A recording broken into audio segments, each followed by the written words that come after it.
Bonjour et bienvenue dans cette nouvelle vidéo à travers laquelle on va étudier le comportement d'un homme au lit selon qu'il soit amoureux, donc qu'il ait un haut niveau d'intérêt pour vous ou bien qu'il n'ait pas d'intérêt pour vous.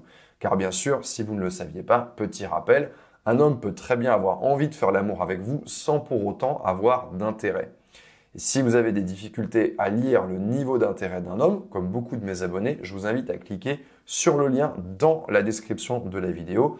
Une de mes formations les plus suivies concerne justement cette thématique. Rentrons directement dans le vif du sujet avec un premier comportement que vous pouvez observer, à savoir s'il est impressionné. Plus le niveau d'intérêt d'un homme est haut, plus ses émotions risquent de s'en mêler lors d'un premier rapport sexuel, donc il risque d'avoir des difficultés, difficultés à gérer son excitation, difficultés à gérer son émotion, ce qui fait que lors de ce premier rapport que vous allez avoir avec lui, et peut-être même lors des suivants, vous allez avoir cette petite sensation que tout n'est pas hyper fluide. Et tout n'est pas hyper fluide parce que justement, il est victime de son trop haut niveau d'intérêt et que il essaye de bien faire, mais que voilà, peut-être qu'il a des difficultés à gérer son excitation, peut-être qu'il a des difficultés à gérer son érection.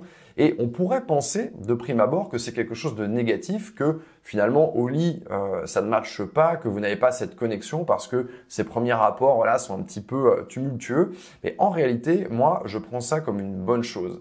Si vous voyez que cet homme est impressionné par vous et qu'il a des difficultés à gérer ses émotions au lit, eh bien, ça peut vouloir dire qu'il a de l'intérêt derrière. À l'inverse, si vous voyez qu'il est très détaché, que tout est fluide, que tout est simple, ça ne veut pas dire évidemment qu'il n'a pas d'intérêt pour vous. Ça peut tout simplement vouloir dire qu'il est plus à l'aise, mais je pense que c'est intéressant de noter l'impression que vous lui faites et que c'est quelque chose de plutôt positif. Le deuxième comportement que vous pouvez observer, c'est ce qu'il se passe après avoir fait l'amour. Est-ce qu'il a envie de prolonger ce moment ou est-ce qu'au contraire, il a envie de l'écourter? Sans rentrer dans la caricature d'un homme qui reste allongé à vos côtés, qui vous parle, qui fait des cercles sur votre peau avec ses doigts et qui vous susurre des trucs dans l'oreille, un homme qui n'a pas d'intérêt n'a pas envie de prolonger ce moment. Ce qu'il avait envie de faire, c'était de faire l'amour. Maintenant qu'il a fait l'amour, il va chercher à écourter le plus rapidement possible. Donc soyez attentifs à ce qui se dit juste après.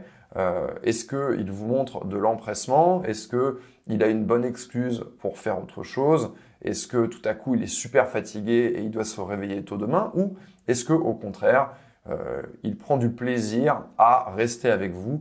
Pas forcément allongé sur le lit, mais est-ce qu'il prend du plaisir à continuer à échanger? Un homme qui est amoureux de vous n'a pas envie de vous voir disparaître, il a envie de prolonger et idéalement de dormir avec vous si possible. Le troisième comportement que je veux analyser avec vous, c'est en réalité une non-analyse, une non-interprétation.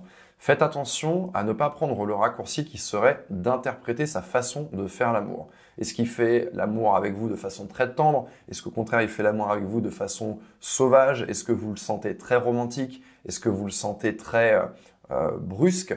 Je vous invite à ne pas analyser ça parce que sa façon de faire l'amour avec vous va dépendre de plusieurs choses. Ça va dépendre de ce qu'il croit savoir, si c'est le début de sa vie sexuelle. Ça va dépendre évidemment de ce qu'il a vécu avant vous, donc de ses expériences passées avec d'autres femmes. Ça va dépendre aussi de sa sensibilité, de ses goûts, et ça va dépendre enfin de ce que ses précédentes partenaires ont apprécié. À savoir que s'il se comporte d'une certaine manière avec une femme et que il voit que ça lui procure du plaisir à elle, eh bien, il peut avoir tendance à continuer à se comporter de cette manière. Donc, il ne faut pas tomber dans ce piège de tout de suite se dire « Ah, il m'a fait l'amour comme ça, c'est donc qu'il est amoureux ». C'est pas parce qu'un homme va être très tendre, très romantique, qu'il va utiliser un certain vocabulaire que nécessairement il est en train de vous exprimer son niveau d'intérêt. C'est juste qu'il est en train de faire l'amour de la façon dont il aime faire l'amour, de la façon dont il croit que vous aimez faire l'amour. On ne peut pas aller plus loin, on ne peut pas analyser davantage, de même que le fait qu'il vous donne du plaisir avant, qu'il vous donne du plaisir pendant, qu'il vous donne du plaisir après, qu'il cherche à vous donner du plaisir, ce n'est pas nécessairement le signe qu'il est intéressé. C'est évident qu'un homme, même s'il n'a pas d'intérêt, eh bien, le rapport va être plus intéressant, plus agréable s'il vous donne du plaisir.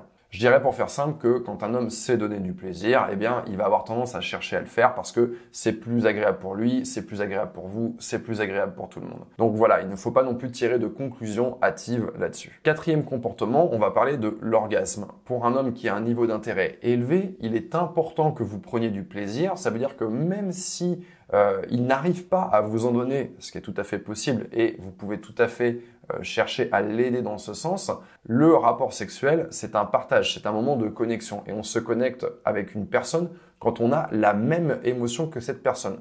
Donc si lui, il a un orgasme et que vous n'en avez pas, eh bien, il va pas y avoir de connexion puisque vous n'allez pas vivre la même émotion. Donc il va chercher un maximum à rapprocher les émotions et à vivre un orgasme avec vous, si possible en même temps que vous, et si ce n'est pas en même temps que vous, cherchez à être le plus présent dans ce moment-là. C'est pas du tout la même chose qu'un homme qui sait donner du plaisir et qui va avoir un petit peu cette attitude, tiens voilà, c'est cadeau, je te donne du plaisir, vas-y, amuse-toi, mais il n'y a pas cette notion de partage. Donc ça, c'est une chose que vous pouvez observer. Est-ce qu'il cherche à réunir vos deux plaisirs le plus possible et à avoir le maximum de présence quand vous prenez du plaisir. Un homme qui n'a pas d'intérêt pour vous, il a juste envie de faire l'amour, il a envie de prendre du plaisir, peut-être va-t-il vous en donner, mais voilà, une fois qu'il a pris son plaisir, peu importe que vous soyez connecté, peu importe que vous soyez présent dans ce moment-là. Pour conclure cette vidéo, est-ce que je peux lire de façon très précise et très pointue le niveau d'intérêt d'un homme à sa façon de faire l'amour? Non. Je vous invite à faire attention parce que lire le niveau d'intérêt d'un homme, c'est un faisceau d'indices. Bien sûr, vous pouvez utiliser les 4 comportements qu'on a étudiés ensemble dans cette vidéo pour chercher à voir si vous êtes plutôt face à un homme qui a beaucoup d'intérêt ou face à un homme qui a pas du tout d'intérêt. Et ça va plutôt vous permettre de discriminer les hommes qui n'ont pas d'intérêt. Maintenant, lire le niveau d'intérêt masculin, c'est apprendre à observer un faisceau d'indices. Oui, on va regarder comment il se comporte avec nous au lit, mais on va regarder comment il se comporte avec nous quand vous n'êtes pas là, donc à distance, par ses messages, par ses appels. On va regarder comment il se comporte avec vous du point de vue des rendez-vous. On va regarder un ensemble de choses. Donc voilà, j'espère que cette vidéo va vous permettre d'affiner votre lecture. Si vous voulez aller plus loin, n'oubliez pas que vous pouvez regarder ma formation sur le sujet. C'était Yann et je vous dis à très bientôt.